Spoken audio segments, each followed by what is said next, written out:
Hi, I'm Craig with ApplianceVideo.com. Today, we'll be taking a look at the primary water inlet valve on this KitchenAid side-by-side refrigerator.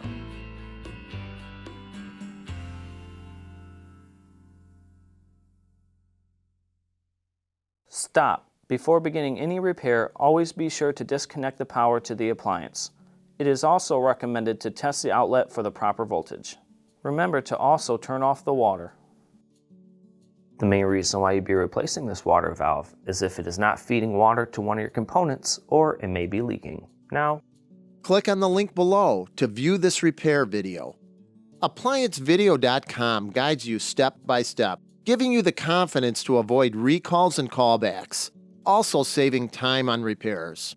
Whether you're up against an uncommon repair or the latest appliance on the market, our videos have been created with you in mind. Our growing library of videos have been produced using our factory-certified technicians who have extensive infield experience over the past 30 years. ApplianceVideo.com provides high-quality repair videos that anyone can follow, regardless of their skill level. We are here to help. Click on the link below to view this repair video and let us help you do it right the first time.